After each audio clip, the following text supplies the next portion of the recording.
vipassanaဆိုတာဝိပဿနာလို့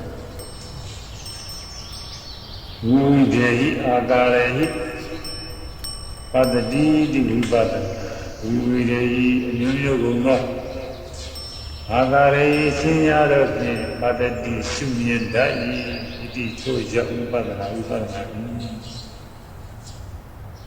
အမျိုးမျိုးသောဆင်းရဲတော့ဖြင့်ရှုမြင်တတ်တာရှုမြင်တတ်တဲ့ဉာဏ်Whether one is listening to this in Myanmar or from outside the country, we know it is a very difficult time for those of us who hold the Golden Land and its people in our hearts. In trying times like these, we can all use a bit more care and compassion in our lives. So on behalf of the team here at Insight Myanmar, I would like to say, in the traditional way metta is offered, may you be free from physical discomfort. May you be free from mental discomfort. May you not meet dangers or enemies. May you live a peaceful and happy life. And may all beings be free and come out of suffering. And with that, let's move on to the show.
I'm really pleased to be joined for this episode of Insight Myanmar podcast by my good friend Grahame White.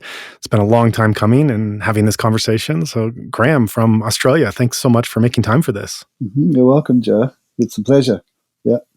Right. Yeah. So I know from hanging out with you and also our mutual friends, just the path and the trajectory that your spiritual life have taken and who you've studied under, where you've gone, and want to spend some time exploring that and looking back on an earlier age of when foreign meditators would go to learn the Dhamma, very different than the opportunities available today, and learning a bit about how that journey was for you.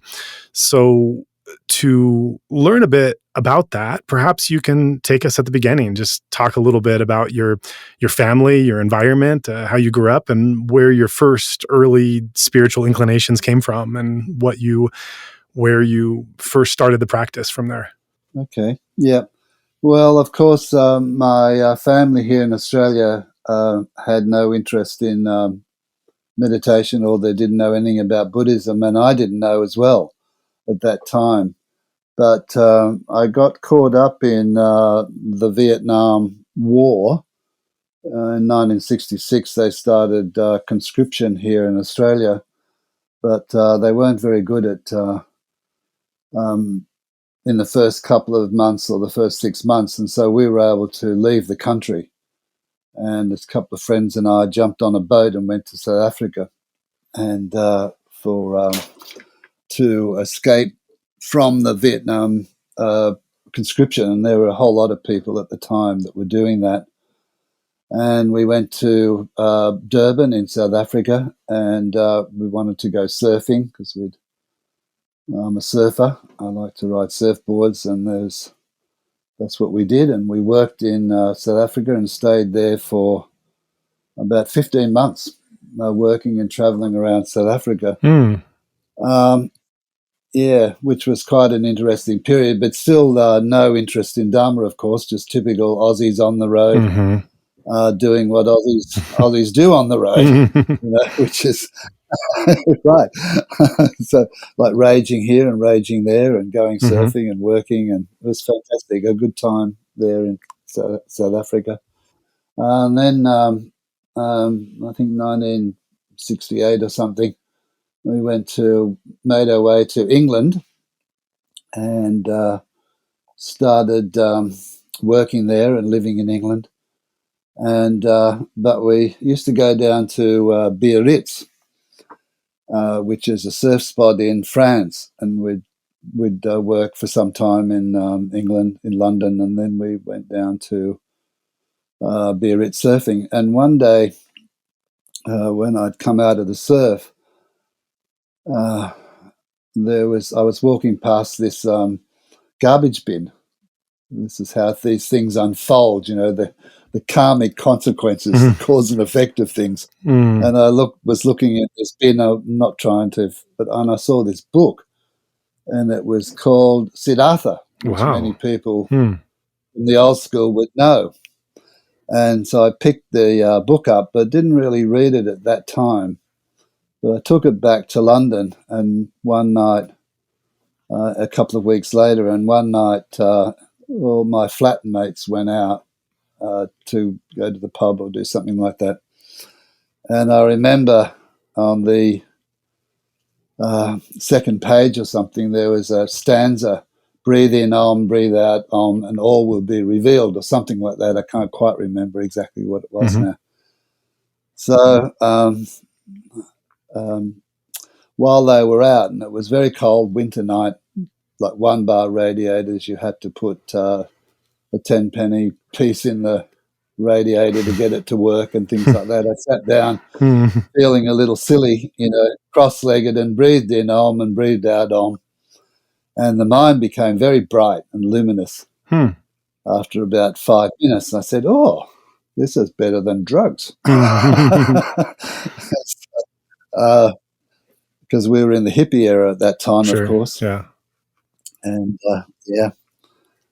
Anyway, and that was really quite startling for me. It gave me another perspective. The place that I was working at was a giftware company, and there was a guy there that I was working with, and I told him about that experience, and he said, oh, look, I've been going to this Thai temple in London. Now, I'd been through, of course, Thailand and Kathmandu on the way through to England. The overland trip in those days, of course, everything was fantastic. You could go anywhere you wanted without any problems, up through Afghanistan and through Iran, Iraq, Turkey, all the rest of it. So we did that. And he said, there's a Thai temple. I'm thinking, a Thai temple in London? And I'm imagining golden spires and, the temple in London. I said, oh, okay. And he said, why don't you come along? There's a monk there that gives meditation classes. And so I went with him the following week. And it was in a very beautiful old house. It wasn't, as I was imagining, something like in being in Bangkok, but it was in an old Edwardian house, a very beautiful house. And I learnt later that it was a spiritualist house, that the Thai embassy had taken it over. And the monk started giving the classes there on the Wednesday night. And instantly I went in. They had the shrine room was set up as if it was in Thailand, beautiful Buddhas and, flowers and incense burning. And, I felt, really at home, as if I'd come home. And we started to do meditation. Now, remembering I knew nothing about meditation. And he said, we're going to learn vipassana meditation here. I said, oh, okay, right, what's that, and all the rest of it. And so he started teaching vipassana, and he was teaching actually in the Mahasi Sayadaw tradition, but I didn't know there was any traditions at that time. Yeah. But, that was all very unfamiliar to me. And he said, if you're going to come here on a Wednesday night, I want you to, when you're in your apartment, you need to practice on a daily basis. And I took this to heart. And even though I was working, I had a very small room with a bunch of Australians.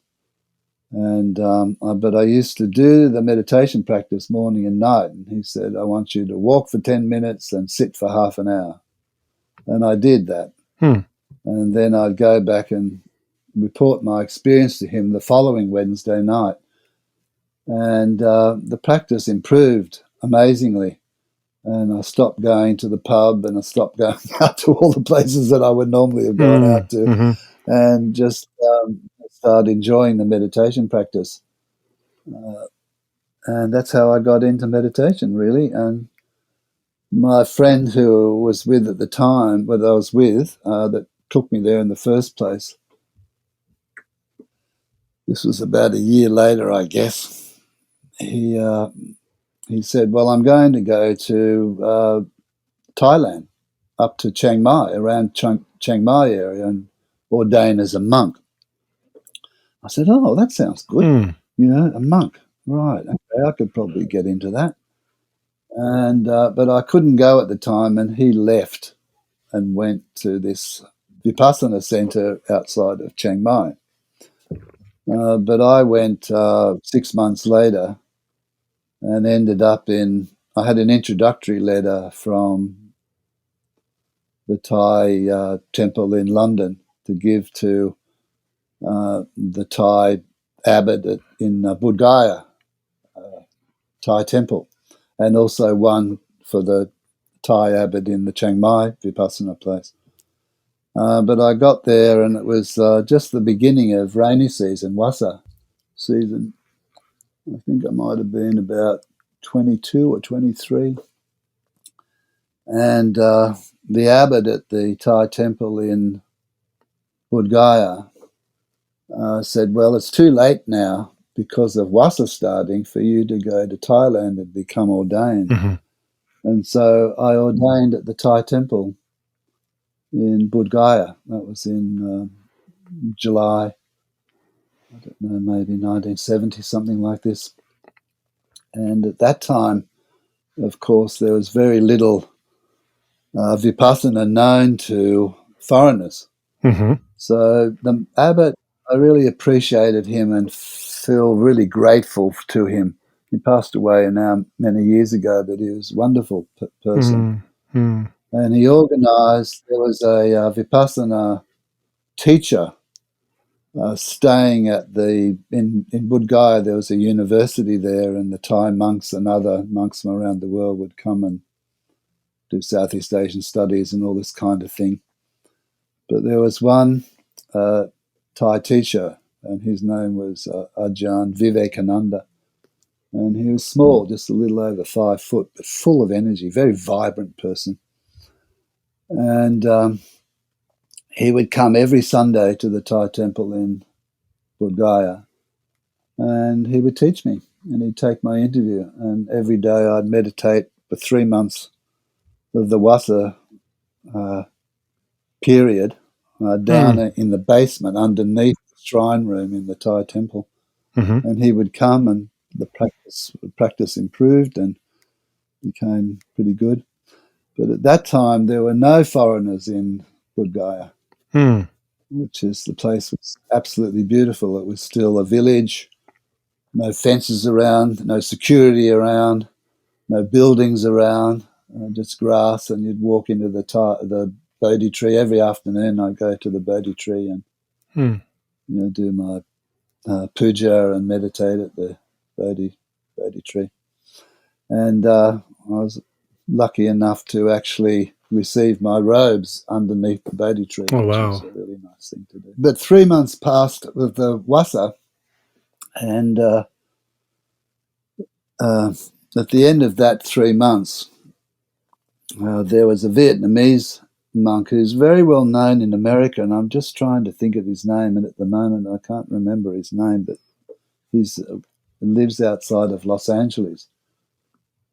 I think the Thousand Buddha Temple. I just can't think of his name, Joe. I'd have to look that up. A Burmese monk? Anyway, no, he is Vietnamese. Oh. Vietnamese monk. Yeah, Vietnamese monk. And he was staying at the Thai temple at the time. And he said one day to me towards the end of Wasa, he said, "Oh, I've heard of this teacher called Sri Goenka." And I said, "Oh, okay, yeah." And he said he's giving a course in Old Delhi, at the Ladakh Vihara in Old Delhi. And would you like to come with me? So I asked my abbot, and he was quite a funny guy. He says, "Oh, you're always wanting to do meditation and go on retreats." He said, "No." He said, "What's your hurry? Many lifetimes." Many lifetimes. What? Yeah, very Thai attitude, you know. Oh, what's your hurry? Many lifetimes. And anyway, what was his name? I just can't remember his name. I'm sorry. It'll come to me, I'm sure. Anyway, so off we went, and we got the train up to Old Delhi. And I remember this Vietnamese monk, was very strict, right? So one of the things I remember the most was going on the train, and 11 o'clock came for us to have meals, but we didn't have any food. We'd forgotten to arrange food or whatever we'd done. So we didn't have lunch that day. And I still remember that, how many years later, we didn't have lunch on that train to Old Delhi. Yeah. Anyway, we got to Old Delhi and found the Ladakh Vihara, and we did the second ever Goenka course with 15 people. The second ever. So this was the second ever course that Goenka ever gave. I think the first one he gave, if my memory serves me right, was to his parents and some of their friends. So this was the second one after he taught his parents. I think so. Yeah, if I remember rightly, it's the second one. That's quite historic. It's very historic. Well, that's quite a moment. So tell us about that. Tell us It was a moment. Huh. Well, I look, when I'm thinking about it now, I can visualize the Ladakh Vihara. It was a Tibetan center, and it was a couple of stories high and built in a very Victorian way in a U shape. And we had the upper floor of one of the wings, right? And beautiful place, with wrought iron fences around it, etc., etc. And there was a small meditation hall, and then there were rooms. And I was in a room being a monk with 4 other monks, one from Sri Lanka. There was a Tibetan monk who had been sent by his teacher to do vipassana, because they considered vipassana, the Tibetans, to be very important in their practices. And there was a couple of retired Indian monks there who had given up the household life, and after their retirement there was a professor. And then there were maybe 10 or so Westerners there that had heard of Goenka. And that's all there was. So we sat in this room for the 10 days, just a small meditation hall. And I think I was sitting, being a monk, you were accorded, you had to be at a certain place in the hall. Sure. Right? And maybe 2 or 3 feet away from Goenka for 10 days the whole time. And and it was amazing. It's absolutely amazing. They used to do things a little differently in those days. The courses were given slightly differently. They still did the 3 days of Anapana. I didn't know, this was a different tradition than I'd been practicing. You were doing more Mahasi before. Practicing with the Mahasi. Yeah, absolutely. And then I said to Goenkaji, I've been doing this. He says, that doesn't matter. You try this. And so it took me a few days to get up from the rising and falling of the abdomen to the in and out breathing of the nostrils. Sure, yeah. But, but I do remember, but sitting in front of Goenkaji, who was so powerful, of course, the practice improved greatly, and it was a wonderful retreat. And if you can imagine what it was like sitting in this small room with 15 people, right, with Goenkaji, it was quite amazing, yeah. And you went into this really you went into this really having no idea No idea. what the course was going to be like, what the instruction, who the man teaching it was. You just kind of landed like you had landed in the Thai monastery in England and then through the monkhood in Bodghaya. Yeah. This was kind of the next stage on the journey of like, well, let's see what happens. Let's see who this is. Let's see what the experience is. Yeah. Just kind of going with the flow, Yeah. it sounds like. Yeah, it was. It was just exactly like that, because in the early days we didn't know about these things, didn't know about different traditions and all the rest of it. Anyway, what happened after that? We went back to Bodghaya. I'd love to remember that Vietnamese monk's name. I think he's still alive, still teaching in America, but I just can't think of his name at the moment. We went back to Bodghaya and back to the Thai temple. And one day, this very tall American came over to visit, and it was Joseph Goldstein. And so he was the first foreigner, aside from the people I'd met on the retreat, that I'd seen for months. You know, there was no one there during the rainy season in Bodghaya, but Joseph had come to stay at the Burmese Vihara because he'd heard of Goenka and Munindra. Right. He wanted to practice with him. And so he said, when I got friendly with him and we became friends and started to meet up, for chai in the afternoon or something like this, And he said, why don't you come to the Burmese Vihara and stay? And I said, oh, that sounds like a good idea. And I asked my abbot and I said, look, because Munindraji was teaching there, it was wonderful at the time. It was like being in an ashram. And then a few other Westerners started trickling through. And Munindraji would teach. He'd give afternoon talks and we'd practice with him. So I moved over to the Burmese Vihara and with Joseph and with about 12 other people that were staying there in the Burmese temple. And then what happened then after the Delhi course, I thought, this is very nice. We had about 2 or 3 weeks, and I can't actually remember the dates. I'm sure they'll be there somewhere.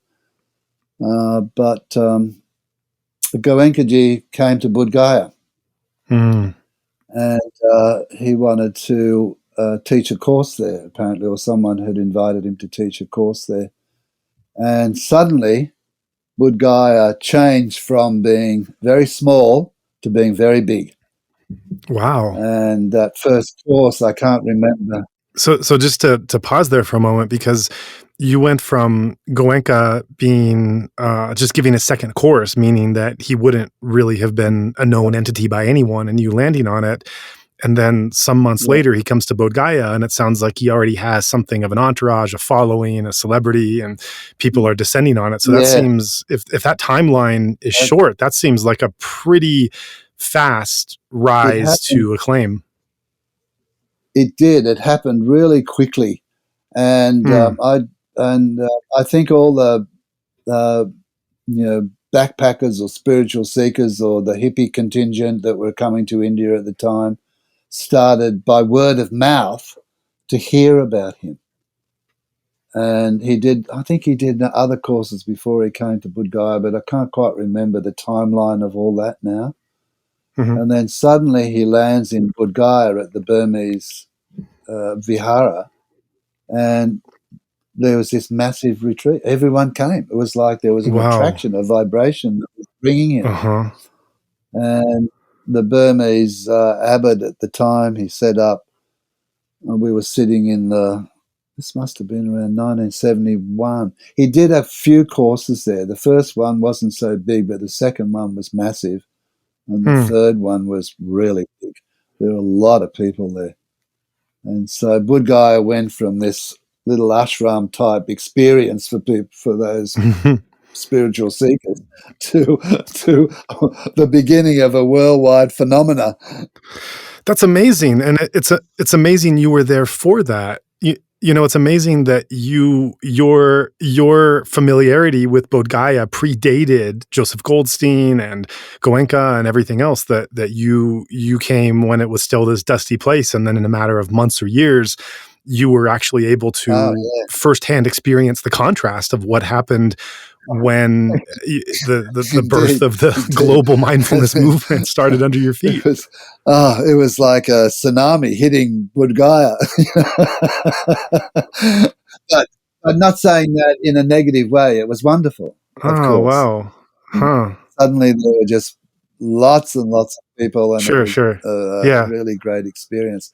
But Yeah. I still had in my mind hanging on or attaching to, the quietness of Bodghaya and the small community that used to live there.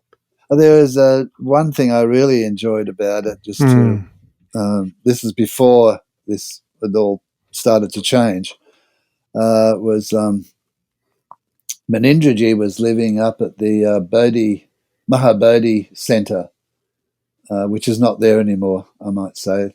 Last time I was doing a pilgrimage there, it's gone now, just a rubble heap now. But it was this beautiful little ashram. And then in the afternoons, our small group would walk up to his place, and he would give the most fantastic Dhamma talks in the afternoon. And we'd all be dressed in white kurtas and, et cetera, looking the part. And so that's what I remember most fondly about Bodghaya, was that small group. I'm also wondering, so at this time in India, and I should say even worldwide, there's this new growth in consciousness wanting to search for spirituality within Theravada Buddhism, but also outside of it in Tibetan and Zen, even outside of Buddhism and Hinduism and other New Age philosophies. And you've even described yourself going to different, within the Theravada canon, going to different teachers and different traditions. And yet you described that when Goenkaji came to Bodghaya, that was like this tour de force of a tsunami of this word of mouth spreading. But among this community of which you're a part, backpackers, hippie trail, whatever you want to call it, there are many different spiritual traditions and teachers that are happening concurrently at that time, and I'm sure that other of those traditions had their own sense of following, their own mini tsunamis in their own way. But what do you think it was that made the Goenka experience stand out in a way that maybe others weren't, and made that sudden rush of reach kind of a peak form of everyone suddenly talking about it and wanting to experience it? Why him in this tradition and instead of others? What do you remember about that? Well, look, it's actually quite a difficult question to answer, really. But I feel as though Goenkaji had just a presence about him, and from his meditation practice, but also remember that Goenkaji had a really strong personality, and he'd also had the gift of oratory, right? Because he used to be, if you knew or if you've read about it, he used to be a Shakespearean actor in Burma, and so his oratory was, Really? absolutely. And so he could bring the Dharma to people in a very clear and precise fashion. But to me, what I thought about it a little later, I think it was his samadhi. It was his practice. He had such a strong practice. His vibration was so powerful that I think he could just attract people. His personality, his voice, the nature of the courses, which were different in those days. What I wanted to mention about that was in the early days, the Goenka courses were somewhat different than they are now. They were a lot more laid back, and Goenka used to come to your room as they do in Burma, the teachers in Burma, and he would check you. He would check you more like a regular, like ask you, "Oh, how you going, Grahame?" And he said, then he would what's Yeah. happening to you now? And so you'd sit with him for a little bit, and he said, can you move your attention here, move your attention there? So you'd have your 10-minute or 15-minute interview with him daily on a daily basis. It was quite different. There were, there was not noble silence the whole way for the whole day. There were certain periods of noble silence. So it was quite relaxed, but also, I don't want to say it was slack. It wasn't slack at all. It was intense but relaxed, right? So I thought it was much nicer, actually, to tell you the truth, the way he did it. And being able to, but of course it grew too big and he's not able to conduct retreats like that anymore. He wasn't able to conduct retreats like that anymore. It was too many people. So I feel very grateful that I had that experience with him. And so sometimes at night, even in the early days, go into his room and he'd want me to read from the Dhamma book or something so he could get the precise, what would I say here, like wording. Although coming from an Australian, that was probably not such a good idea. So I had those quiet moments with him as well, in those early days. And then all that changed, of course, when the crowds came and everyone started coming. Yeah, but it was wonderful. It was a wonderful experience and a wonderful time being there in the early days, yeah. And he kept coming back here. What do you remember from those early interactions when you had private time with him, when it was one-on-one? Because you're basically having a front row seat to this spiritual teacher who's on his way of being just a massive presence of a historically changing worldwide movement. And you're having this private audience and series of conversations with him just as he's starting to formulate how he's going to get this off the ground in those days. And I think it's, when we look back now, there's a sense of like history only having taken the path that we've seen. And so not being as curious or interested in the many different possibilities and options that were there at that time, because we just look at what actually happened. But as you're talking to him and there's no roadmap, there's no clear sense of exactly how this mission is going to take off. And I'm sure he's figuring things out as from course to course and formulating in his mind. So is there anything you remember about some of those conversations that shine a light on who he was in those early days as he was trying to figure out how to be a teacher, how to lead a movement? Yeah. Well, in those early days when, had that time with him, there was, like, he wasn't a famous teacher. He was a teacher, right? And so we just had normal reactions, and I found him to be very normal, quite funny. He'd crack some jokes from time to time, and just it was quite a normal conversation between us. Nothing too, he was just a normal human being, which he is, of course, which he was. But that's what I found was, and he was likable. He'd sit around, he'd relax, he'd be asking questions, or how do you say this, or, how should I do this, or something like that. And we just discuss it and see how things went. But I found him to be very, very dedicated. That's what I really liked about him. He was really dedicated. Like sometimes he would, one thing just came into my mind. Every now and again, he'd offer dana to the monks in Bodghaya. And at that time, I was still a monk. And so he would come into the Burmese vihara on the ground floor, and they'd set it up with all the monks. And he'd go through offering food dana and, the usual requisites to everyone that was there. So can you imagine in your mind, and this really made me so humble, he would offer food, and I'd be embarrassed, as he was walking along, he'd say, suki honto, and he'd offer the food to me, and I'm going, wow, this is something you're offering food to them. So humble. That was amazing. And then, he's really humble, very dedicated, but very normal too. Yeah. And that's what I liked about him. Really normal, just everyday normal, but powerful. Hmm. Can I tell you another story about him? Oh, yeah. Yeah, keep it I'll tell going. you another story. Yeah, okay. We went up to Dalhousie.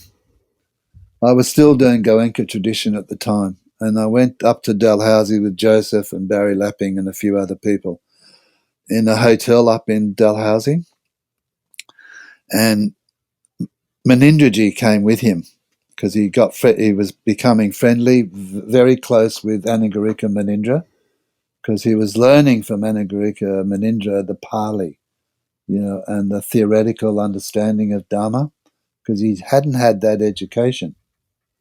Right? So Munindra, of course, is one of the preeminent scholars of the time. So he and Goenka would get together every time he was in Bodghaya and they discussed Dhamma, right? And Goenka was learning from Munindraji. So he came up to Dalhousie with Goenka, and it was a big hall. There were a lot of people there, I don't know, 100, 150 people in this hall. And at that time, I sat right down the back for some reason or other. Normally I'd sit up very close, but I sat right down the back. And he came in on the first night and he stood at the door. This was Goenkaji, right? Mm-hmm. And it was like his samadhi was so strong, you could feel his vibration rolling over the room like a tsunami. And then it hit you right in the back of the hall. And so strong, so powerful. And I just went, whoa, this is amazing. And the room went very quiet, very silent. Yep. And that was the measure of his practice. Right. It was quite something, that's for sure. Yeah.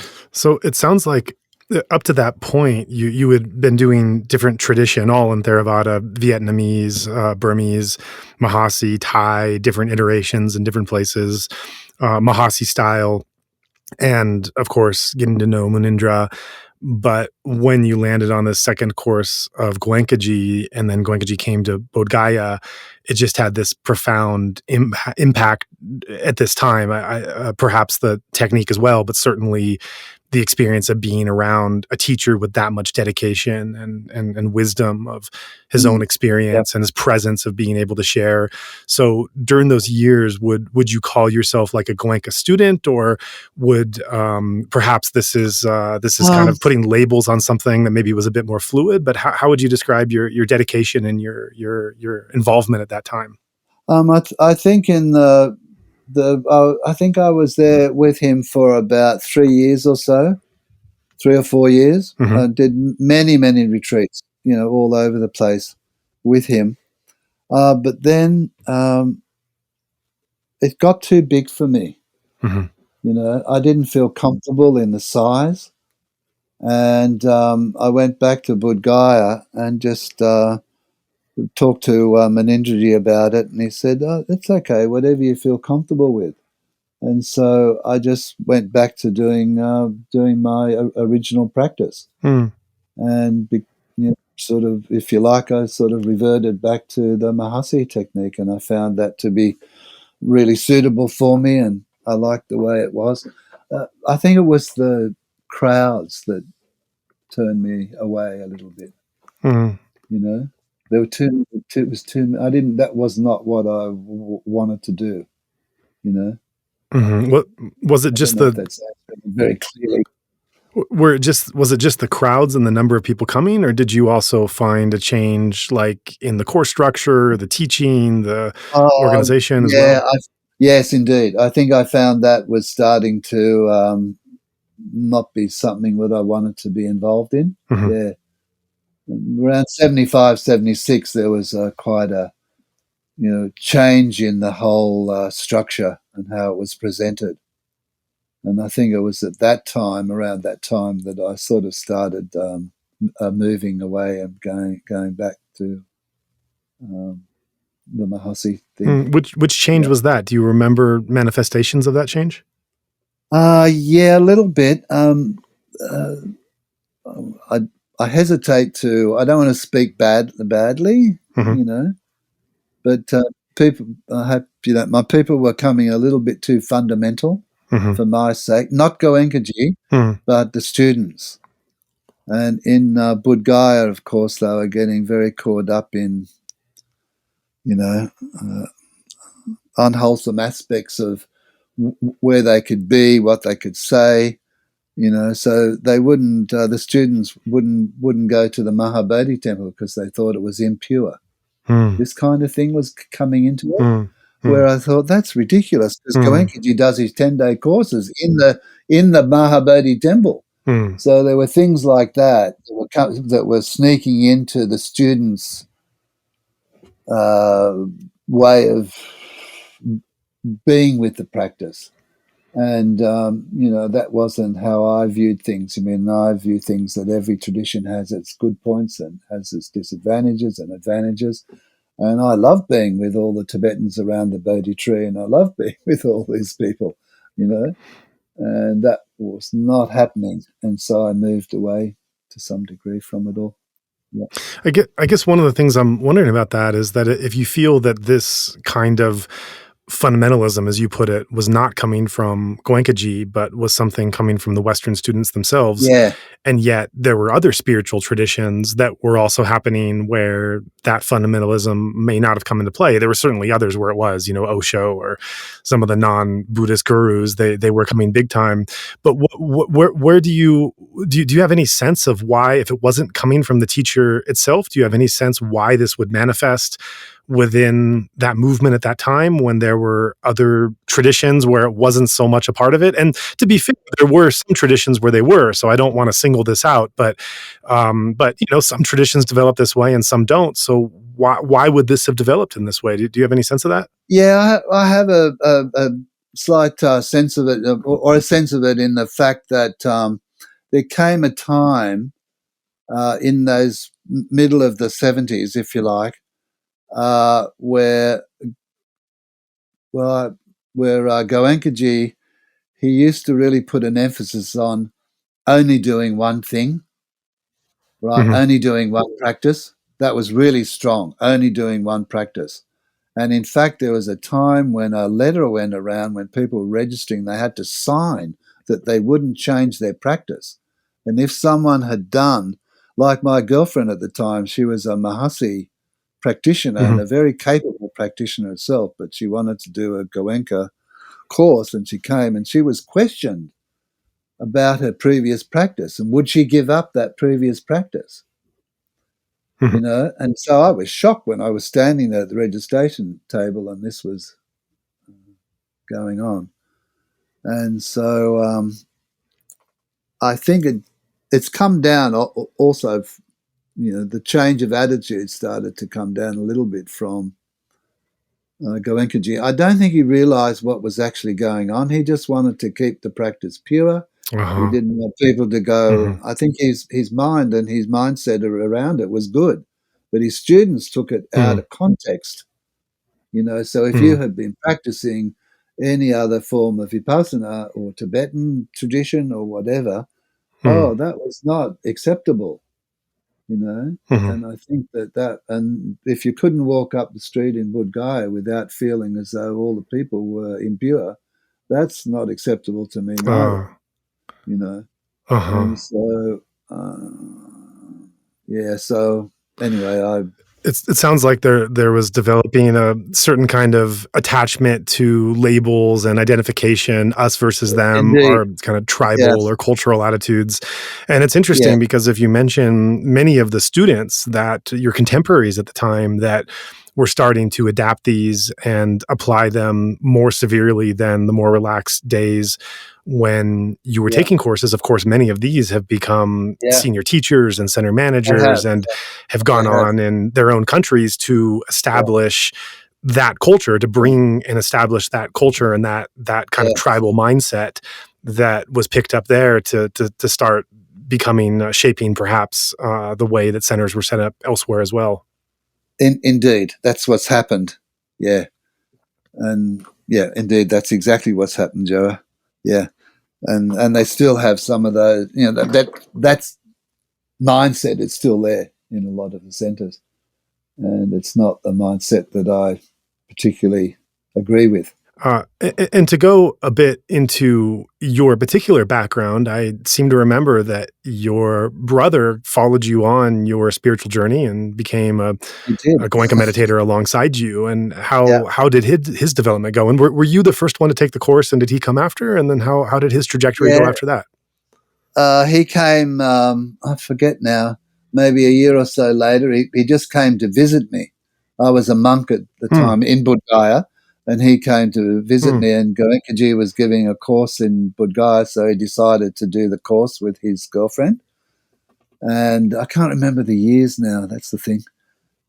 But he, then I think he went down to Sri Lanka and he did a Mahasi course. But it's interesting, when you do meditation courses, it's often the first course you've ever done. Yeah. That's the one that'll Right. stay with you. Like for me, it was Yeah. Mahasi, right? So it stayed Hmm. with me, right? Even though I Hmm. did Goenkaji and other things, it was the Mahasi one that stayed with me. With my brother, um, he started with the Goenka tradition, and so he did some Mahasi in Sri Lanka, but he came back to the Goenka tradition. And then over the years, he's very dedicated to Goenkaji. He ended up being the area manager for Indonesia. Hmm. Teaching many retreats, and yeah, he was very into it.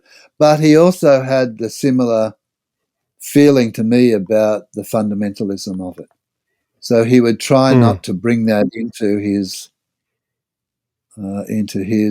organization or his uh, arrangements when he was in Indonesia. Yeah, Right. So even in an official capacity, he was trying to moderate his approach of how he indeed. was behaving Yeah, on the dais and as a teacher. yeah. And yet, Mhm. even with that kind of moderation, one of the anecdotes I remember from talking to you before is that your brother will not meditate with you. Is that right? Oh, that is still there. Yes, he won't meditate with me. And why is that? Can you go into that? That's pretty incredible. Well, that comes back to that comes back to what we were talking about before about this purity of practice. They Right. think that if you're sitting with someone that's not doing their particular practice, the vibration won't be pure. Hmm.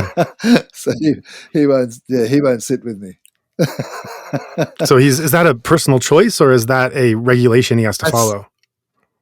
I don't know if it's a regulation. I have a feeling it might be a regulation. Actually, I'll ask him that Mhm. question, Joe, and Right. let you know next time. Yeah, to see if it's a rule and regulation. Yeah, but Well, I really hope that two brothers that found Dhamma together early in life can find a way to meditate together. That's a really beautiful story. If they're both doing a it is a Theravada beautiful Vipassana story. practice, Oh, yeah, yeah. I mean, we still get on extremely well. But I yeah. won't talk about it now. But another time, I'll tell you what happened in the aftermath a few years ago in regard to my brother and the organisation.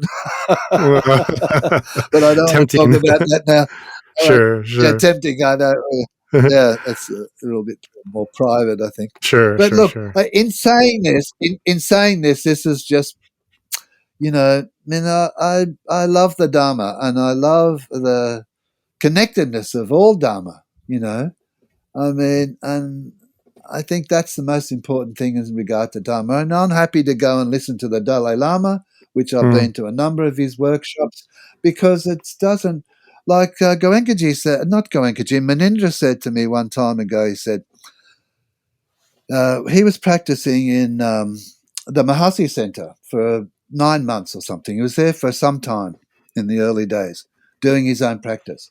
And he was a very, very good yogi, and achieved high states of insight, no doubt.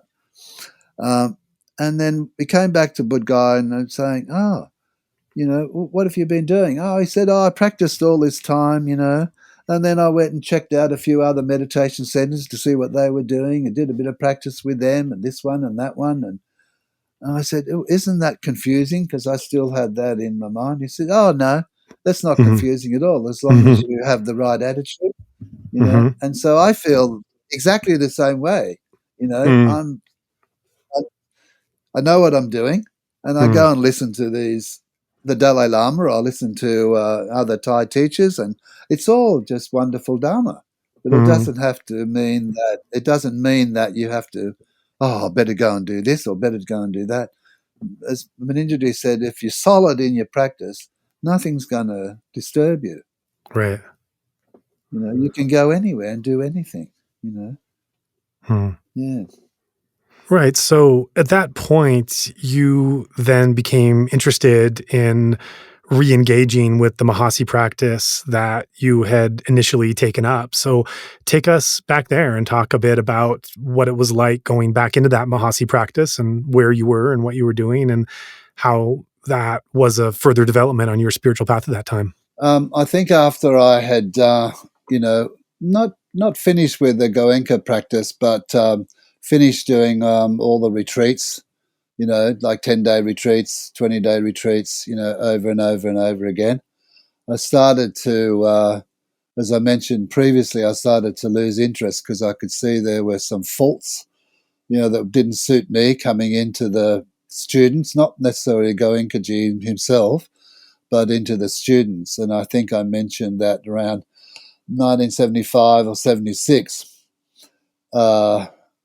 that's when that started to happen, and people became very, what you say, fundamental in their views, you know, with the Goenka tradition, and that didn't suit me as well. You know, I thought, oh, if people are not able to sit at the Bodhi tree, then that's not where I want to be, because, you know, that's where I receive my robes, and I love going Mm-hmm. to the Bodhi tree, and I'm very open to all the different traditions. You know, so that's when I decided, oh, I'm going to start going back into my Mahasi roots again. And I think, you know, I kind of discovered that once you've done a particular practice, your first practice, right, which my first practice was the Mahasi tradition in the Thai temple in London, Mm-hmm. as I mentioned. And so that always stays with you, Right, right. right? And I remember even when doing the Goenka practice that the Mahasi technique would come into the practice. If I was having a lot of dukkha pain, you know, dukkha vedana pain coming into the practice, I'd start using mental labeling and noting of the pain, Mm-hmm. which helped a lot in the practice, you know, and also observing the mental states that were arising as well, which in the Goenka practice you don't do necessarily directly. You may do Right. it through the sensations that you're experiencing. But I started to find myself, you know, bringing up this noting all the time. So I said, oh, you know, I better do this again. And so I was quite close with Anagarika Munindra because we'd been there together in the early days in Bodghaya, you know, just he and I really. You know, Joseph was there as well. And Mm-hmm. so he was a big influence on my spiritual life, if you like. And of course, at that time and always, he was a Mahasi practitioner, even though Goenkaji, out of his kindness, looked after him and Mm-hmm. in the latter days of his life. But the other thing that happened around that time as well is that a lot of, around 75, 76, I suppose, if I remember correctly, a lot of the Americans started coming and a lot of Europeans that started coming. And they were doing the Goenka practice, and people, Joseph, Sharon, Salzburg, etc. But slowly there was an interest in going back to the roots of the Mahasi practice, which certainly Joseph Goldstein had practiced himself in the early days. And so I started getting back and doing the Mahasi practice. Now, I didn't actually personally go back to Burma at that time, but there was a group of the Americans, including Joseph and Sharon and Jack Cornfield, etc., who went on a pilgrimage to Burma. You know, I think it was around, I forget now, 77, 78, something like that, 77 maybe. Mm-hmm. Those dates could be wrong. It could have been 76. But a whole group of them went to a pilgrimage in Burma, and they went to the Mahasi Center and they went around the different sites. And suddenly there was a resurgence in the Mahasi interest with some of the meditators. At that time, I think Joseph also was starting to teach more under the guidance of, to begin with, Goenka and Munindra. And so he started from coming back into the tradition of Mahasi Sayadaw. And so that's how I started getting back into it. I don't think I'd ever actually left it, to tell you the truth. It's just that there was a certain time in the period in the early 70s where the Goenka tradition was the more predominant. Everyone was doing it, and we were all doing it. It was wonderful. Right. I can't say it wasn't wonderful. The practice Yeah. was very good. Learned a lot from Goenkaji, that's for sure. Helped me greatly. But I was very happy to get back into the Mahasi style again. It suited me better, so that's what I did. But then what happened then? I came back to Australia, and I think around 66, 67, this sort of thing, because we'd been going to India regularly, and staying there for a year and a half since, 1968, 69, that sort of thing. So I had to, I was running out of money, I suppose.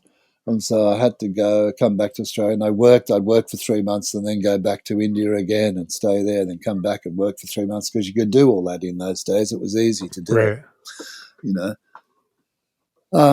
Anyway, so I came back to Australia, and there was an interest in the Mahasi tradition here. And, one of the things I really got from the Goenka tradition, and I think you'll find this with a lot of the old yogis, was the concept of Dhamma service, as you're doing now yourself.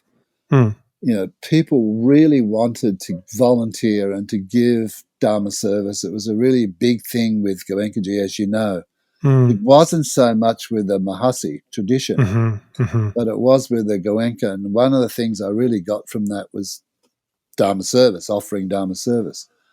And so I started doing here a few little group sittings for people in the Mahasi tradition, up in Sydney especially, at the various venues up there at the time, some of the Thai places, the Chinese places in Sydney. And there was an interest in practicing vipassana meditation.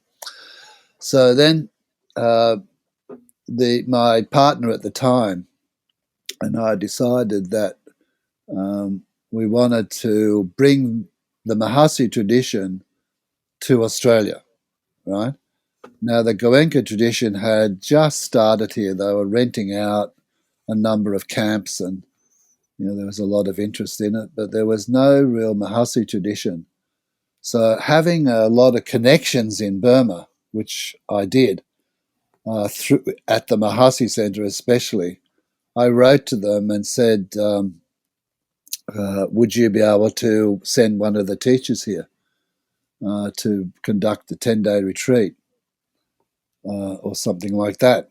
And through the president at the time, who was a good friend of mine, I knew him well. His name was what's his name?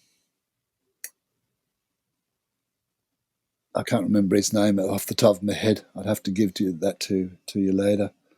But he wrote back and he said, yes, that would be really good. We're very happy to be able to do that. And I said, okay, that'd be good. So I spoke to a few other friends here and I said, look, the Burmese Mahasi Nugaha is willing to send one of the teachers over to Australia. But the first teacher that came here, I said, yeah, okay, that's great. So we're getting that settled. But the first teachers that I and my partner at the time invited was Joseph and Alan Clements And so we did. And, because Joseph and I had known each other for many, many years. And at that time, he was a sprightly young character and was able to travel easily. So he came, and he came with Alan Clements. Steve Smith came as well. And we did a retreat at Wat Buddha. So Wat Buddha, up just outside of Sydney. I don't. It's a Thai centre that was started by an English monk. And a big property about I don't know, 30 acres, something like this, quite a lot, big property. And they built facilities there. They were starting to run retreats in the Thai tradition, Ajahn Chah tradition. But we were able to rent it.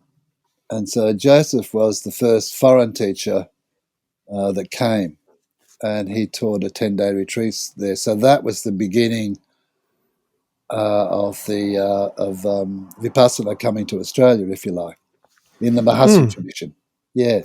That's interesting. In looking at the connections you were making at the time in India and coming to Australia, I want to spend just a moment on some of these characters, because you're referencing these names of Munindra and Joseph Goldstein, Jack Kornfield, Sharon Salzberg, others that are at that time were just, as you use your words, just young, sprightly individuals that were just becoming interested and engaging others, and now they're big names. I mean, now as with the growth and establishment of American Buddhism, these huge. They have a certain standing, and so I think it's interesting. Rock stars, exactly. Yeah, better to use you said it, not me. But in any case, you knew these people as they were not only developing as teachers, but as they were learning the Dhamma as students, and as they were beginning to get engaged in the practice, understanding things, probably making mistakes and trial and error and figuring out their own way and their own path. And so I think as just to pause a moment in time in this whole development, to just look at some of these characters you were interacting with at the very beginning of their careers, if we want to use that word, and what kind of insights or interactions or memories you have of them at this time that you'd be willing to share. Oh, right. Okay. Well, Joseph, of course, I ordained as a monk at the Thai temple in Bodghaya. I think did I mention this before? Possibly.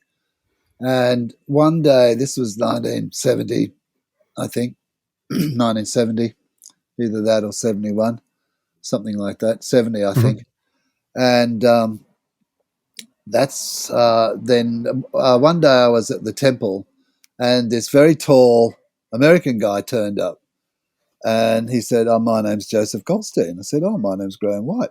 And then we started talking, and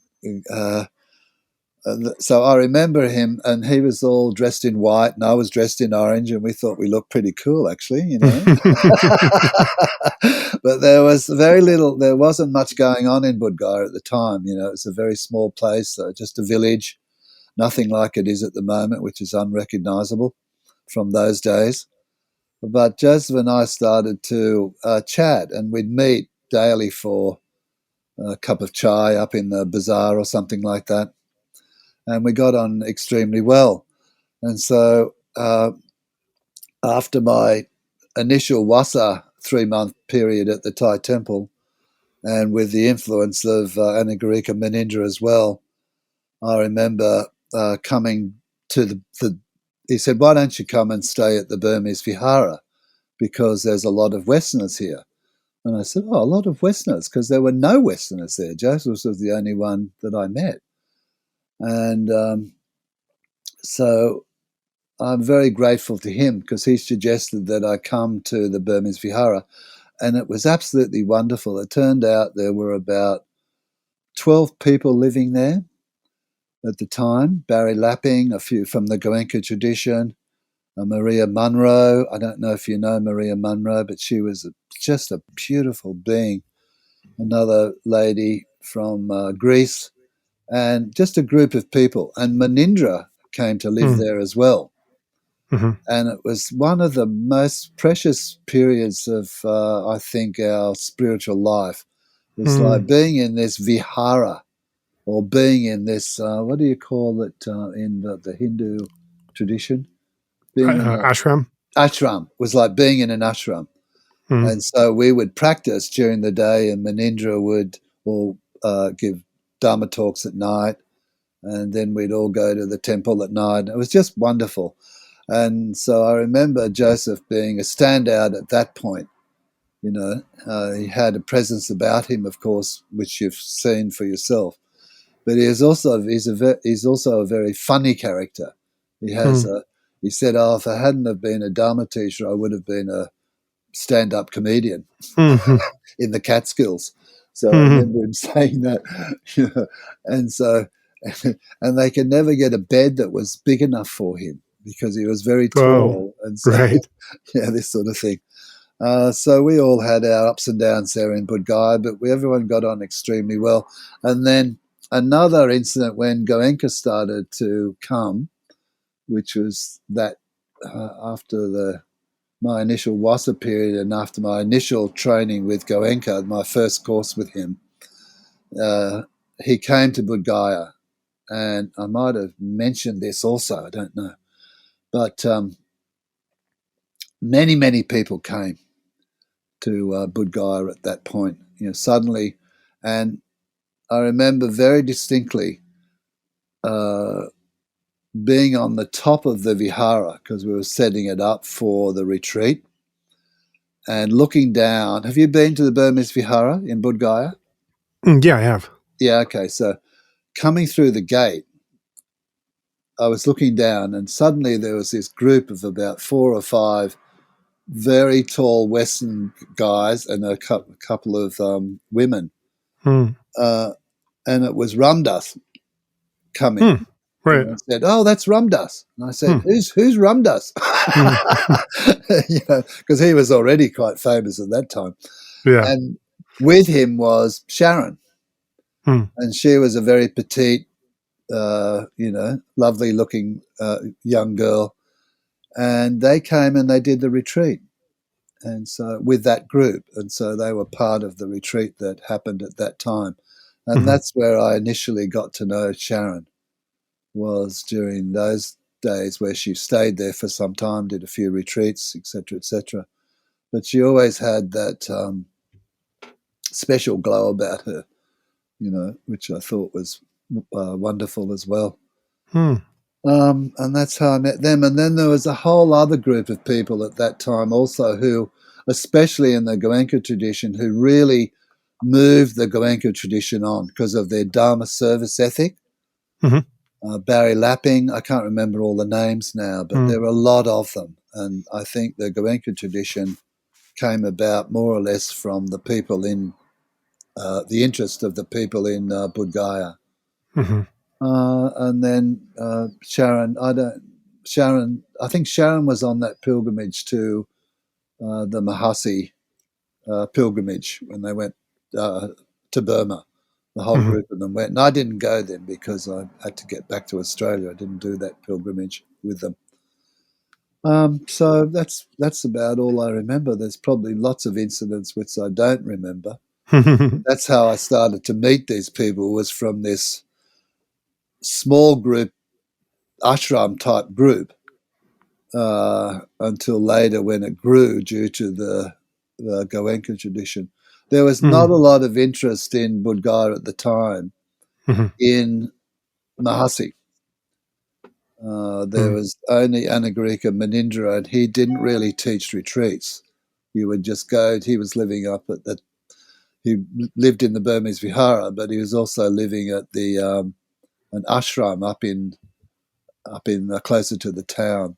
It was a Gandhi ashram, and I remember us all in the afternoons when he was living there. We used to go up from the Burmese Vihara, and we'd sit down with him, and he would give like a darshan. Dharma talk darshan. Oh, wonderful, absolutely wonderful. He was really amazing. His mind, just brilliant, you know. Yeah, and I loved it, going there every afternoon with Joseph, Sharon, and a whole group of people, you know, small group of people.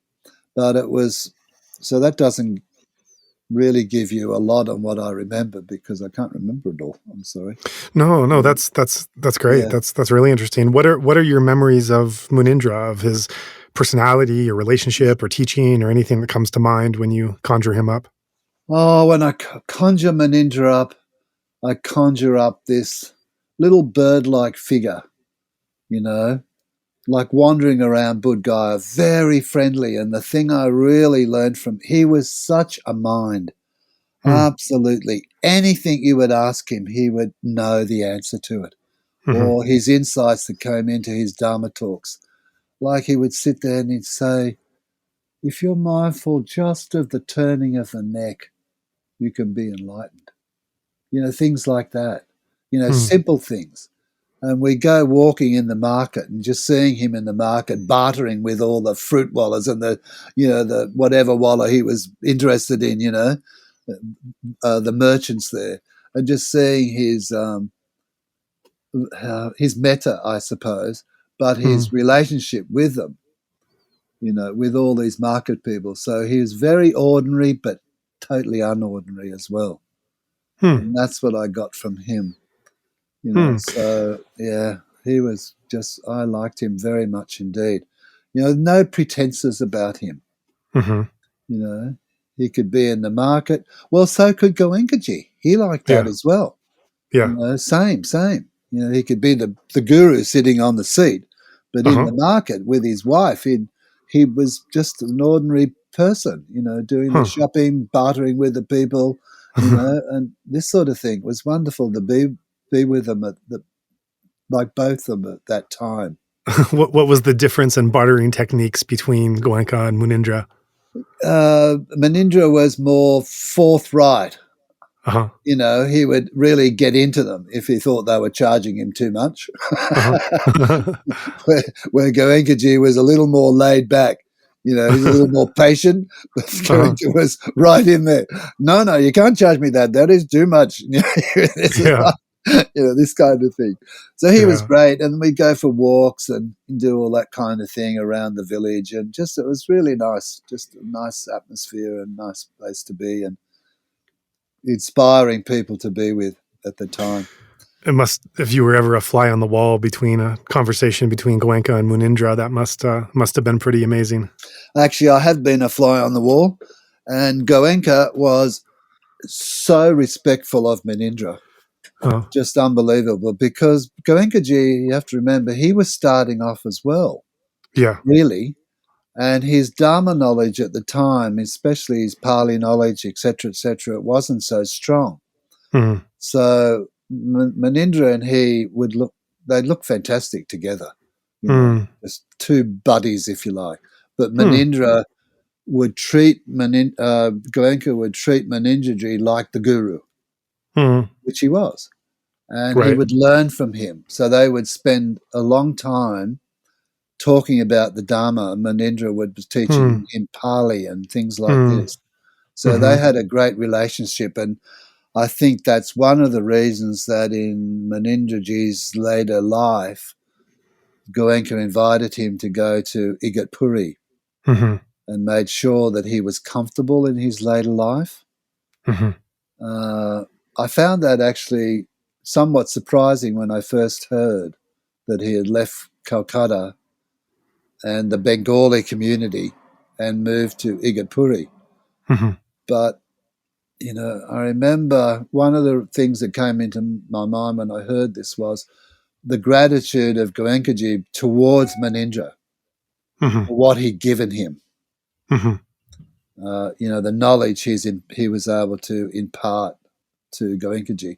And I think he really helped Goenkaji in his teaching capacity. Yeah. Another incident I'm wondering about during that time is there was a bit of a controversy when Joseph Goldstein started to teach, and he was a student under Munindra, and Goenka responded to that teaching with I don't quite remember the details of it, but it created a bit of a division between how the Goenka's response was to Joseph Goldstein started to teach, and maybe seeing this as not so much about Goldstein specifically, as my memory serves me right, but more as a potential danger for what that could be an example of other students starting to teach in their own way and their own understanding. And there was Yeah, something of right. a division there. What were you around for that? And what's your memory of that? I was around for it in the beginning of it, because that's when things started to change. And that's, I think I mentioned this in our last talk together in 76, something like that, 75, 76, when this fundamentalism came in, and there was a fear. I'm not a fear. I don't know if that's the right word, but a direction that the students shouldn't mix their practices. So the controversy with Joseph was because he was now thought to mix practices. And Goenkaji wasn't into that at all. You know, he said, you have to keep this practice of Ubakin and pure, right? And that's where the controversy was. But Munindraji had given Joseph permission to teach. Right. And that was an important authorization. And also coming back to when one begins one's practice, Right. Joseph's roots were in the Mahasi practice. Yeah. So that was where that's where his heart was also, although he loved the Goenka practice as well. But he thought that I don't know if Joseph thought he was going to combine the two practices, but at that time, there was a fear that people would start combining practices.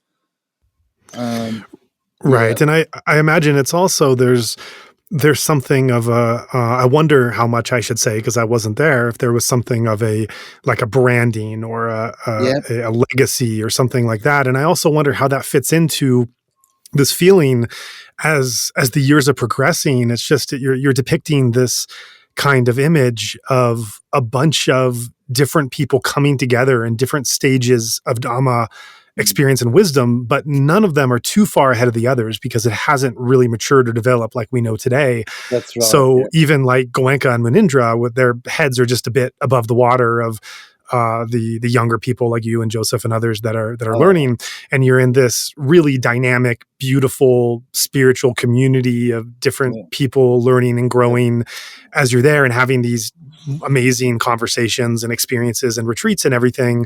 And I'm trying to extrapolate and paint what I'm hearing you say. Feel free to correct if something's not quite right. But then it reaches a point where, and I think this is probably true of any endeavor, like any kind of, a band or a creative group coming together or a community, just the growth process of what it's like, that it's just kind of inevitable that something is going to happen, some kind of splits and entrenchment are going to happen as age and attachment sets in. And then it starts this kind of relaxed, free-flowing, interactive, dynamic community then starts to kind of sit in their trenches a bit more and be a bit more defined and attached to who they are, what they're about, or what their background or group is. The group dynamics might set in. So I'm just, would you say this is fair, or how would you correct that? Because I'm just guessing from what I'm hearing you say. No, I think that's a fair comment on your part as well. I mean, it's always the case, with the older generation, and it's such as Goenkaji and Munindraji, that when the newbies come along, there's a worry that they will. I don't want to use the word take over, but they will change the dynamic of what they're trying to achieve. Right. Especially with Goenka, because Goenka's mission was to drop seeds everywhere. Yeah. And Joseph was a very popular character, and maybe he felt there was some, competition there, that he would take students away from the Goenka tradition. Right. And I think Joseph, of course, being a young up and coming teacher at the time, he started to get invitations to teach. Especially the first.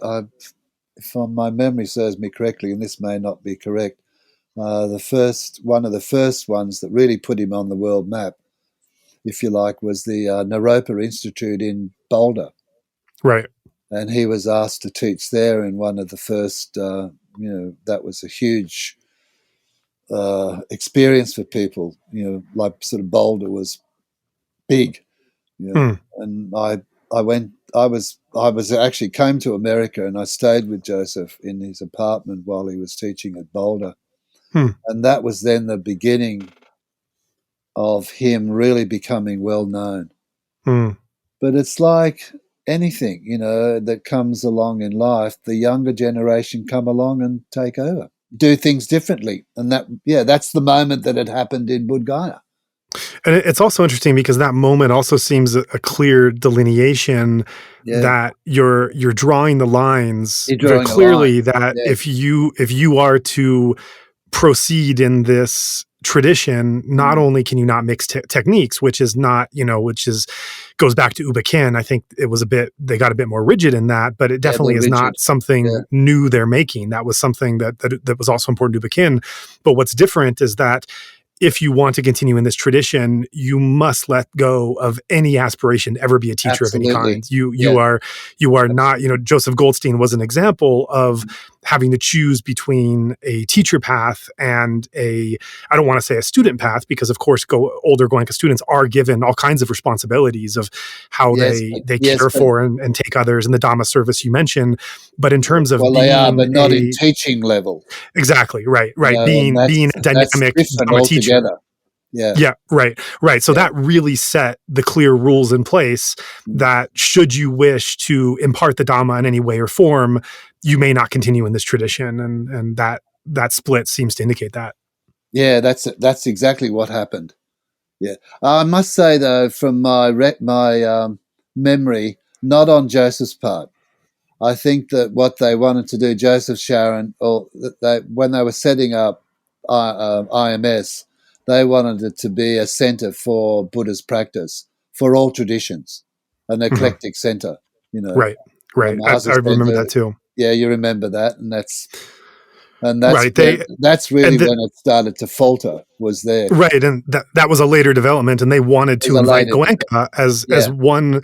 They wanted Goenka as one of the various wise teachers they wanted to host. They had respect for him, and Goenka declined because it was he wanted the separation of those techniques, and that's something that I know well and good, and have known about for some time, and know about the Ubakin, also his Ubakin's own preference and his own relationship with Mahasi Sayadaw and wanting to have that separation, understanding that logic. But what's interesting for me about this particular split in this particular moment is it's not just a separation of techniques. That's obviously there as well, but it's also getting at something wider, which is authority, which is who gets authorized to do different things, who has who's able to carry on the teachings in certain manners. And this was a very clear delineation that because I am not authorizing this, this is now something entirely separate. And it's, as mentioned, it's setting forth this dynamic and this understanding that, yes, come and learn this system from us and develop in this organization and take on various levels of responsibility, but you must be in line if you stay here. And if you want to be more dynamic and carry on in a different way, then you have to leave entirely. Yeah, that's exactly what happened. And this started to manifest around 75, 76, because there were some of the retreats there, they started in Bodghaya that they had a letter or a printout, and you had to sign this printout that you would not do other techniques. Right, that was another interesting thing that came about.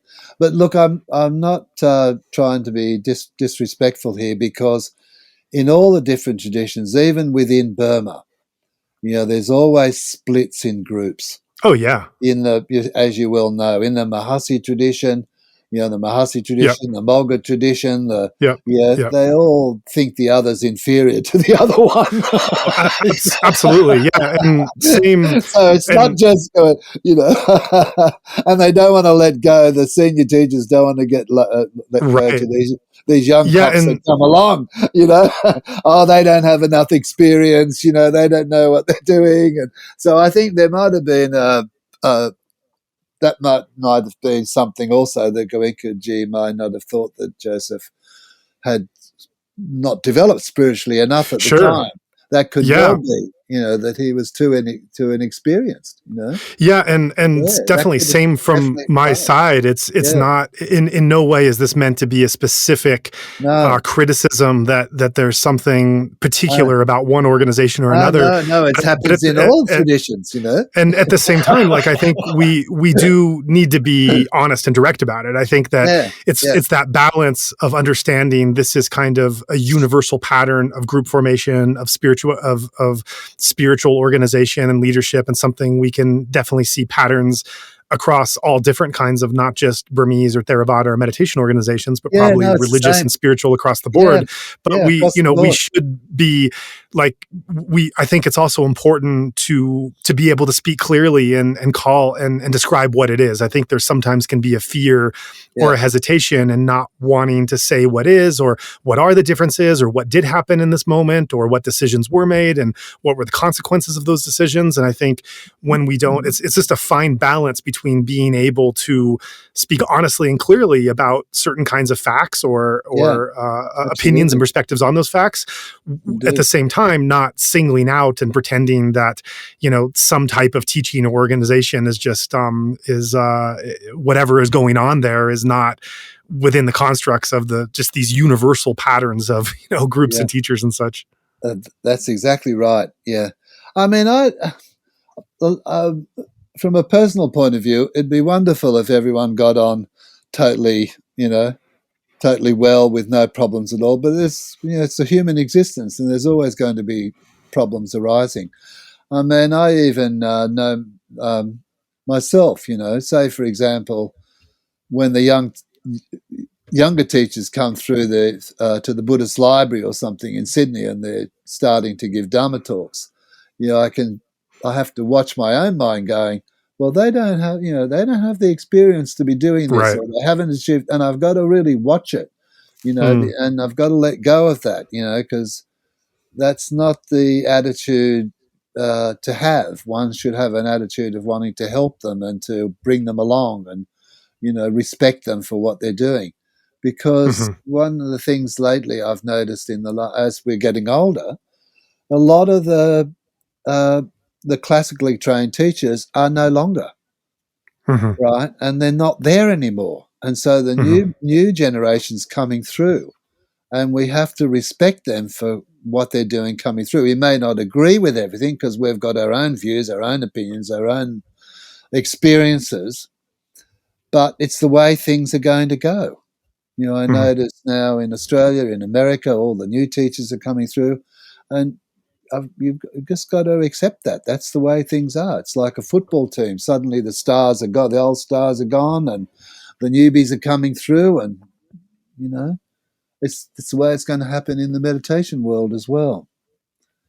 Right. And this is kind of jumping ahead, this next question. I want to ask this, and then I want to try to go back to the sequence of bringing Mahasi to Australia. But I think this is an interesting interlude, and I think this also is connecting the same line of thought and logic. And that's, as you're talking about what it takes to be a teacher in different times, in different societies, in different places, one of the things that come to my mind is what does it, and you're talking about being a classical teacher versus a young or modern teacher.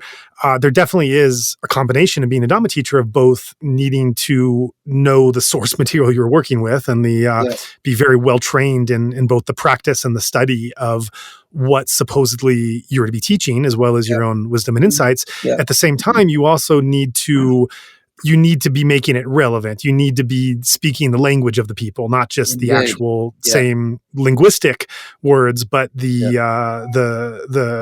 relevancy, the touching upon their real needs and perspectives of modern life and connecting with them, as Goenka was able to do so beautifully, as Lady Sayadaw was able to do during his time, and Mahasi.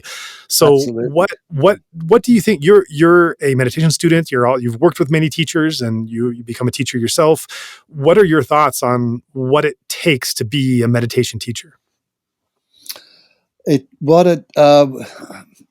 From a classical perspective, the way I was taught in Burma was the Sayadaws would say that one has to have it better if the teacher has at least Sotapanna experience, right?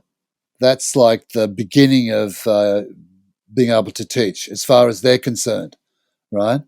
And all the monks and nuns that were teaching in Burma, not many nuns, but quite a lot of monks were teaching, they all had to have had Sotapanna experience, right? Then they would need, from a monk perspective, 20 years of pariyatti, of practice, of theoretical training. So they're very strict in Burma about who teaches, right? But what I was taught by Sayadaw U Kundala and Sayadaw U Pandita, and Sayadaw U Pandita would have some, hesitation also, that the student at least had to be able to experience Udaya Bhayanyana, to understand impermanence, to be able to teach, preferably to be able to have Sotapanna experience, right, and know the path quite well. They never, and I think they're always hesitant about the Western teachers, I noticed.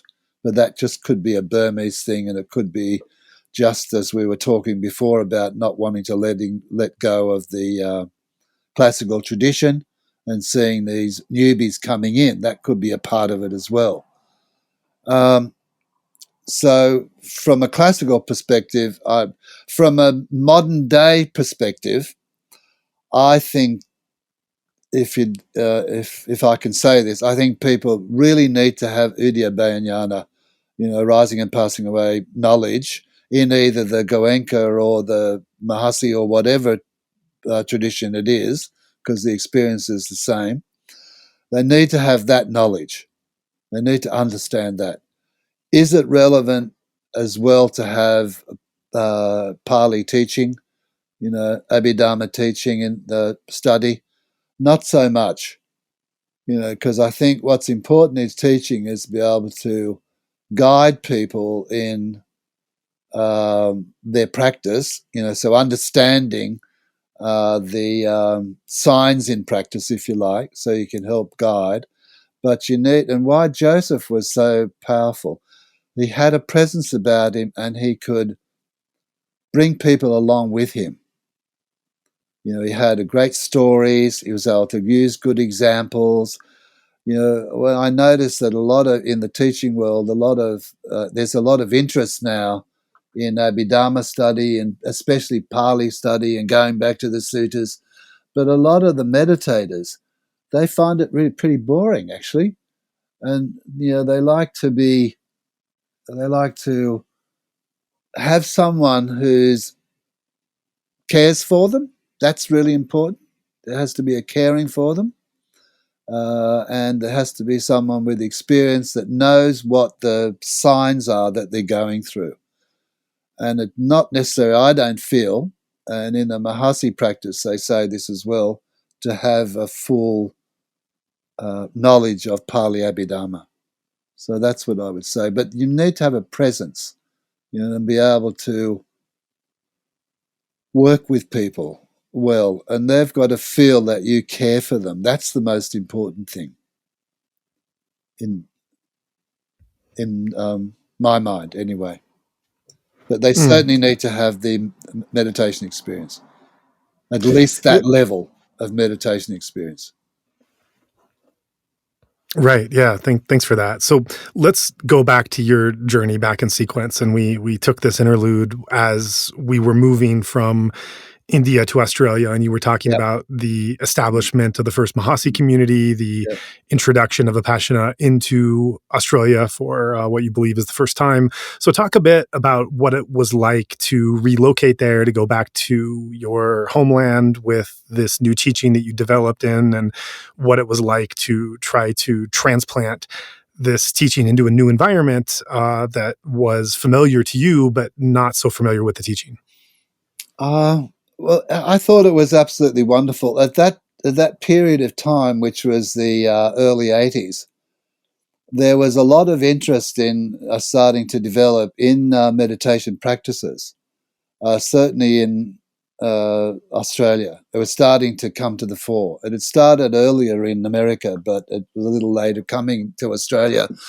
And so when we would say, for example, when we'd run retreats, that I invited Joseph here to come. A lot of people came to the retreats because there wasn't much else around.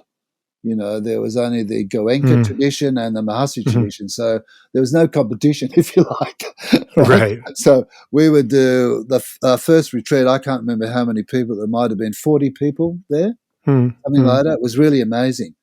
And there was a lot of interest in volunteering, Dharma service, as there is in the Goenka tradition as well at that time. So the cooks and the managers I used to manage all of these retreats myself, but, there was no problem in getting people to volunteer. And there was a real enthusiasm amongst people for practice, for doing longer term practice. So Joseph was the first one. He came a few times. The next time he came, I'd have to look all this up, but if I remember now, the next time Sharon came with him. And then also Carol Wilson came as well. She's another IMS teacher. And they'd all come.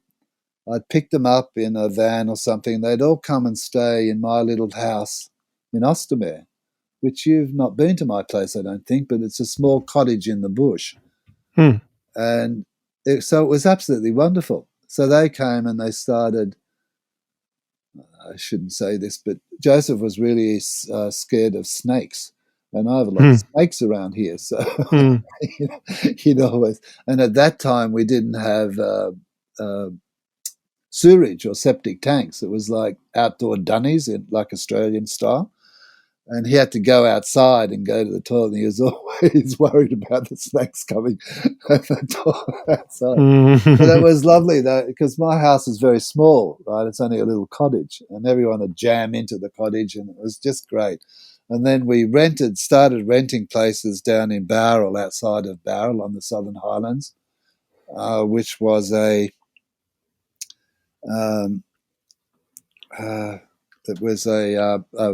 Catholic seminary, but they turned it into a residence for returning missionaries. And these missionaries, to make money, they started renting it out. Beautiful, beautiful old Victorian building, just gorgeous. And we started using that for retreats. So Joseph came and did retreats down there. And it wasn't until about 85, I think it was 85, where the Burmese started first coming. And the first retreat we did was a 20-day retreat with the Burmese teacher. And the president of the Nugaha, the Burmese Nugaha, Buddhist Association, came and with him as the translator. And we had a lot of people. Once again, there might have been 30 or 40 people come for this time. And that was the first retreat. And that was with, I'm trying to think who was the first one that came. I think it was Sayadaw U Janaka, who is well known in America. We used to invite him to Hawaii all the time, and I'll talk about that later. But I had tried to get a Burmese teacher that was teaching in Singapore at the time. He was resident, but we couldn't get him because he spoke English. But we couldn't. Something happened to him. I think he died, actually. And so Ulakana came, and he did the retreat. And the other thing about the beginning of the vipassana coming to Australia was the interest from the Burmese people, because at the time there weren't very many Burmese people here. So I think our association can take credit for bringing the Dharma back for the Burmese. Because as I said, I had That's a lot great. of connections. It was just wonderful. And they would all come. They would come, and they wouldn't be doing much meditation, but they would be offering food, they'd be bringing dana, they'd be, it was just wonderful, picking the side or taking the siders out for lunch, doing lots of nice things. So it was very helpful indeed, because there are only actually a small number of Burmese at that time in Australia. In the 80s. Now there's 5 Burmese temples, and we have nothing to do with them. But at that time, it's all changed, which is a drag. And I loved it because I felt completely at home with the Burmese, and was my way of giving back to them what they'd given me in Burma. So let's talk about that for a moment. Let's talk about Myanmar, and you talk about your first pilgrimage there and the impressions of what that was like, and your subsequent trips after, and just your experiences and feelings, impressions, influences of what it was like to be in Myanmar as a country and as a culture, to be in Burmese monasteries and under Burmese teachers as you were there, and then interacting with Burmese community in Australia and India once you left. The first time I went to Burma was in 1973. When 1973, I think it was, and I went with an American lady, and we went. At that time, you could only get a 7-day visa, and it was very restrictive. Even travel was restrictive. So you come in, you go straight to the meditation center. They pick you up, and then you would leave. You'd have one day at the end where you could go to Shwedagon or do something like that. So we could only stay for 7 days. And at that particular time, that's when I first met Mahasi Sayadaw himself. He didn't teach us, but he would see you at the beginning, and he would see you when you were leaving. And I've got some great stories about that, but we can go into that another time. But the teacher that we had was Sayadaw U Janaka, who became a very well-known foreign yogi teacher. Chamiyeta. Yep, Chamiyeta. And he came to Australia on a number of occasions and did retreats for us as well. So that was really wonderful. He was a fine teacher, that's for sure. So he was the teacher at that time, but you couldn't actually go anywhere at that point. And that was also interesting, and I don't know if this could go in the podcast, but the Burmese community, or from the Burmese Vihara, they asked me to take letters for UNU over, secret letters. So, oh, wow. Yeah, that was amazing. So I was like a courier, Do you know what was in those letters? I don't. I didn't read them. You didn't meet UNU, I suppose. I didn't need to know. No. And you never met UNU, I suppose, either. No, I didn't get the chance. He sent an emissary to come and get the letters. But it was, I thought it was absolutely fascinating. And when I look back, but also a certain amount of trepidation from going to Burma, because 7 days, it was a heavy darkness over the place. But it was a much more simple existence in those days. Of course, there was much less traffic, much less people, but I found that the people were so welcoming and so generous and so wonderful and appreciative that you would come to Burma. They loved it that you would come, so their generosity knew no bounds. And so they helped us a great deal, and looking after us while we're in the Mahasi Center, because that was quite different also in 73 than it is in the present day. So my impressions of Burma was that there was a certain underlying fear in Burma. You had to be careful, that's for sure. And you'd walk around the streets a little bit when we got the opportunity on the last day or so, and there'd be soldiers with guns standing at various places, and et cetera, et cetera. So you had to be a little bit careful with what you're doing. But still in all, the thing that was the most impressive was for me, and really embedded it in me, was their sada, their faith. Mm-hmm. Right. You understand this. You've been living in Burma. You go to Shwedagon or the meditation center, and the faith, the generosity, just the interest in the Buddha's teachings was phenomenal. And I loved sitting there, and I think that's when I finally got right back into the Mahasi tradition again, was going to the Mahasi center. You referenced in passing that you had some profound meetings with Mahasi Sayadaw. I'd love to hear about your impressions and interaction with him. Well, they weren't actually profound. They were funny. Oh, okay. Let's hear them. Funny. Yeah, not sort of profound. Yeah. Mahasi lived in this building just away from the meditation hall. It was amazing, like a 2-story building. And when I went in there and they showed us around, they had a meditation hall which was the nighttime meditation hall underneath Mahasi's building. Mm-hmm. And you go upstairs, and he had a very long walking hall. Mm-hmm. And he'd spend a lot of time doing walking meditation. He'd walk up and down this hall. It was only maybe about 10 foot wide, something like this. Mm-hmm. And so I saw him from time to time. You could see him through the window doing his walking meditation through this hall. But anyway, so when we arrived, we went in, this lady and I, and he welcomed us very graciously and gave us the 8 precepts, and wished us well in our practice and introduced us to Sayadaw U Janaka, who was going to be our teacher.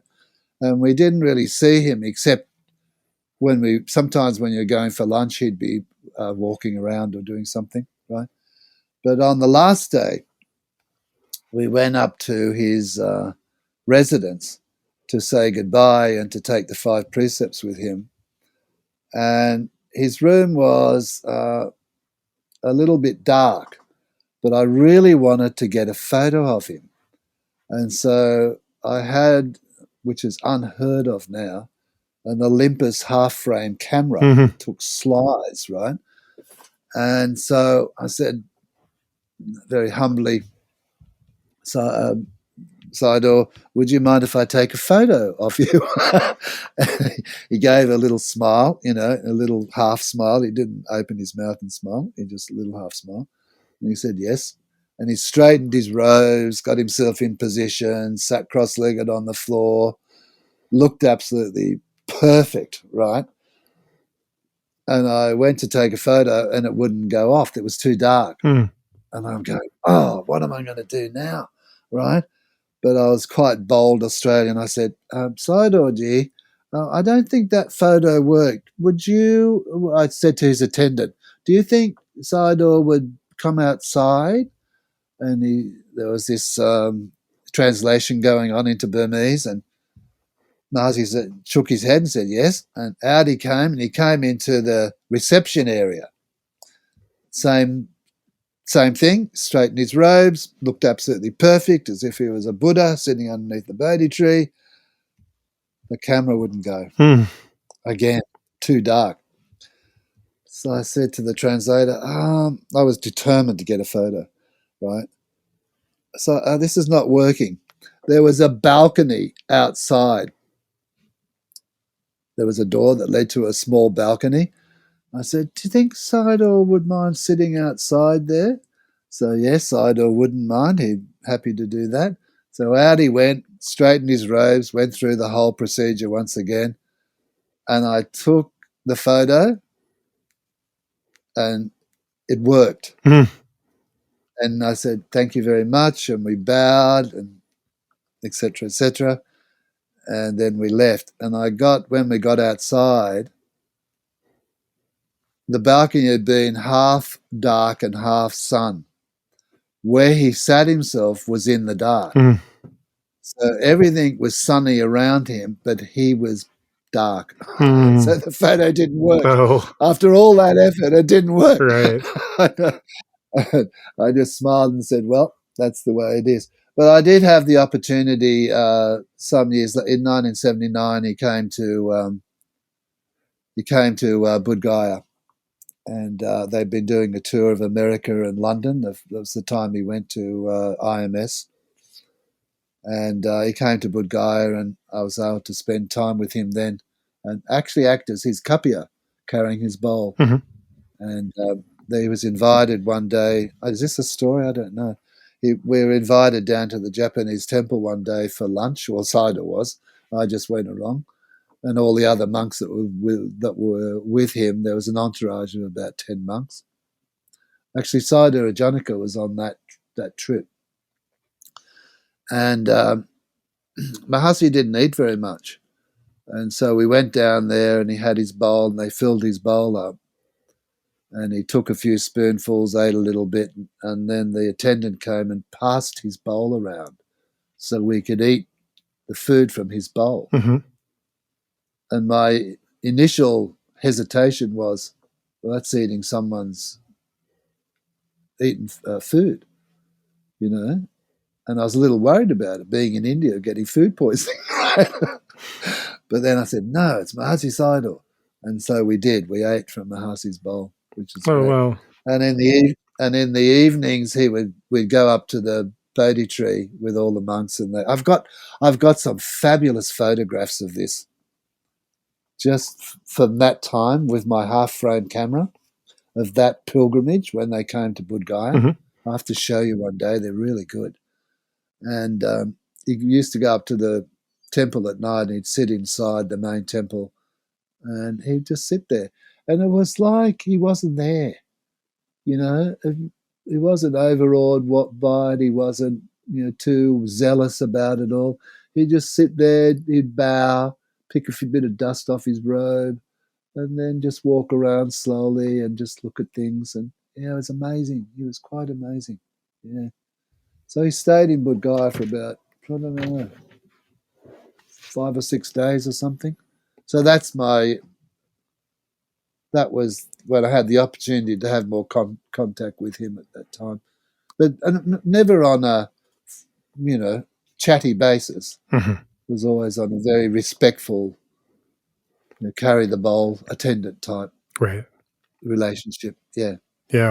Yeah. So it seems in tracking some of these years and your development, and your spiritual path, it seems like through from the start to the mid 80s, there's quite, as often happens at the start of a journey, just quite a bit to explore, quite a bit of stories and experiences. And then from the mid 80s on, kind of you get established as a teacher in Australia. You go on to teach in Hawaii. You lead pilgrimages in India, give teaching seminars and courses in other countries as well, and kind of settle into your role as moving into the more senior tutorial kind of position to be able to guide others in the experience you had. And that's kind of what you've been doing ever since, right? It is. Yeah. That didn't come till somewhat like later. I think the 80s and 90s and even early, what year are we in now? Yeah, maybe towards the end of the 90s, my role was Dhamma service in organising retreats. So more organizing than delivering. Oh, yeah, and also building a meditation centre, getting a meditation centre going up in Medlow Bath in the Blue Mountains, quite close to the Goenka Centre. Mm-hmm. But that's another story. But we had a lot of enthusiasm then. There's no doubt. And all that came, I think, from your early days in India and Burma. And you understand, I think a lot of the older generation will understand this Dharma service ethic. But we did many retreats. We did, at some point, we did down in Bowral with Sayadaw U Pandita. We started inviting Sayadaw U Pandita to come. He decided to come. And there was one time we did a 2-month retreat. And Joseph and Sharon and Carol Wilson, a lot of the up and coming, a lot of the established teachers now all came for that retreat. with Mahasi, with Sayadaw U Pandita. That's another character we haven't talked about yet. Talk a bit Yeah, about your relationship with U Pandita. Oh, God. Yes, indeed. Joe, this might have to be next week again. Okay. I'll be honest. Not only is asking for donations my least favorite thing in the world to do, I find it pretty uncomfortable as well. Yet, it is an unavoidable but necessary task in order to ensure that our platform can continue to bring you stories from post-coup Myanmar. And unfortunately, the truth of the matter is that there is a basic minimum cost to keep our engine humming. So please allow me to take a moment for that least favorite and uncomfortable thing to do, and ask sincerely for your generosity in supporting our mission. If you found value in today's show and think others might as well, we ask that you take a moment to consider supporting our work. Thank you for taking the time to hear our spiel. And with that, it's off to work on the next episode. If you would like to join in our mission to support those in Myanmar who are being impacted by the military coup, we welcome your contribution in any form, currency, or transfer method. Your donation will go on to support a wide range of humanitarian and media missions, aiding those local communities who need it most. Donations are directed to such causes as the Civil Disobedience Movement, CDM, families of deceased victims, internally displaced person IDP camps, food for impoverished communities, military defection campaigns, undercover journalists, refugee camps, monasteries and nunneries, education initiatives, the purchasing of protective equipment and medical supplies, COVID relief, and more. We also make sure that our donation fund supports a diverse range of religious and ethnic groups across the country. We invite you to visit our website to learn more about past projects as well as upcoming needs. You can give a general donation or earmark your contribution to a specific activity or project you would like to support, perhaps even something you heard about in this very episode. All of this humanitarian work is carried out by our nonprofit mission, Better Burma. Any donation you give on our Insight Myanmar website is directed towards this fund. Alternatively, you can also visit the Better Burma website, betterburma.org, and donate directly there. In either case, your donation goes to the same cause, and both websites accept credit card. You can also give via PayPal by going to paypal.me/betterburma. Additionally, we can take donations through Patreon, Venmo, GoFundMe, and Cash App. Simply search Better Burma on each platform and you'll find our account. You can also visit either website for specific links to these respective accounts or email us at info@betterburma.org. That's Better Burma, one word, spelled BETTERBURMA.org. If you would like to give it another way, please contact us. We also invite you to check out our range of handicrafts that are sourced from vulnerable artisan communities across Myanmar, available at alokacrafts.com. Any purchase will not only support these artisan communities, but also our nonprofit's wider mission. That's Aloka Crafts, spelled ALOKACRAFTS, one word, alokacrafts.com. Thank you so much for your kind consideration and support.